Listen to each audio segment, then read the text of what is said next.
Okay, so I had my colonoscopy and my EGD yesterday, but I was not really in the state to talk about it yesterday. It took a little while for the anesthesia to wear off for me. So the update, super quick, the colonoscopy and the EGD came back clean. There wasn't anything there, and the doctor wants me to have another colonoscopy in 10 years, just like they recommend for everybody ever. So what I want to help people with today is what you can expect from a colonoscopy and an EGD and ways to cope with procedures that are uncomfortable or even scary. So the prep was yesterday. My doctor actually gave me permission to do juice fasting and enemas for a couple of days instead of the prescription that gives you diarrhea. So if that's something you want to consider, like people that I've talked to that have gone the regular route, the juice fasting and the enemas was way more gentle of prep. But definitely clear that with your doctor. So yesterday morning I got there early. They got me checked in. And things were fine until they gave me the IV. I had kind of a bad experience with the PET scan. They had to poke me a lot of times to try to give me my IV. And I might have been hyperventilating a little bit or something. I started to feel nauseous and lightheaded, and my arms were really tingly. And so yesterday, when they gave me my IV, it wasn't as bad, but I started feeling that again. So it probably was just in my head, but I had to kind of breathe through that. I was feeling a little queasy. My arm was tingling.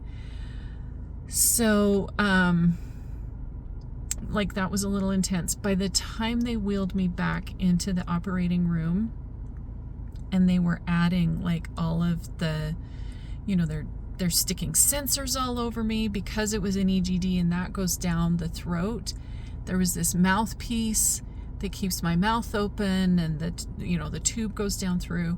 So I've got IV and sensors and hoses. I've just had wires and things everywhere, and it really was starting to feel overwhelming. And by the time they were ready to give me the anesthesia, I was like, hurry up and give me this stuff before I just start bawling, because it felt really overwhelming. So what I want to share with you in those moments when a procedure is frightening, when you're feeling all alone, like you can't bring buddies back into the OR, right? I took a few deep breaths.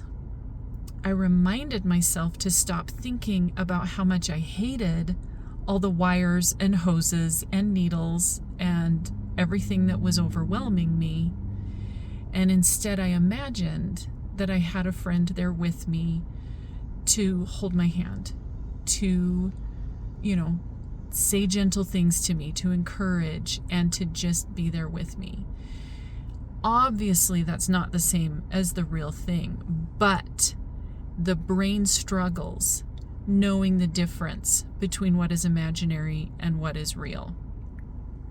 If I told you to remember a time that you had been really frightened or angry, if you imagined it in enough detail, your heart rate would start going up, your blood would start pulsing, you would start feeling the things that you felt, even though you're not in that circumstance anymore. The brain doesn't differentiate well between what is real and what is imagined.